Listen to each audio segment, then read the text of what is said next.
నమస్కారం. ఈ వీడియోలో మనము అష్టమంలో కుజుడు. సో, ఎవరి జన్మ జాతకంలో అయినా అష్టమంలో ఉన్నప్పుడు లేదా గోచార రీత్యా వచ్చినప్పుడు కొన్ని ఇబ్బందులు కలుగుతూ ఉంటాయి కాబట్టి వాటికి ఉపశమన క్రియలు, పరిహారము తెలుసుకునే ప్రయత్నం చేద్దాం. ముఖ్యంగా ఇది కూడా అష్టమ కుజుడు దోషమనే మనం భావిస్తాము. కాబట్టి ఎవరి జన్మ లగ్నాత్తు ఉన్నప్పుడు కూడా వివాహ సమయంలో అది ముఖ్యంగా చూసుకొని వారినే మనం వివాహం ఆడవలసి ఉంటుంది.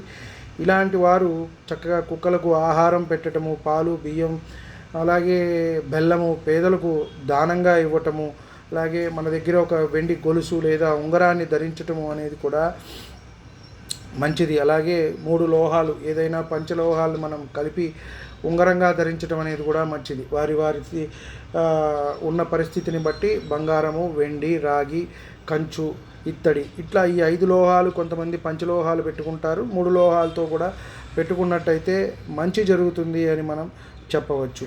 అలాగే శనగలను దేవాలయాలకు సమర్పించటం కూడా మంచిది. ఎందుకంటే అన్ని గ్రహాలు అటు ఇటు ఎట్లయినా ఉన్నా సరే మనం గురుబలాన్ని ఎప్పుడైనా సరే సాధించాలి. కాబట్టి దక్షిణామూర్తి వారి, దత్తాత్రేయ స్వామి వారి ఆరాధన, అప్పుడప్పుడు శనగల్ని దానంగా ఇచ్చుకోవటము లేదా గుళ్ళో నైవేద్యం పెట్టి నలుగురికి పంచినట్టయితే మంచి జరుగుతుంది.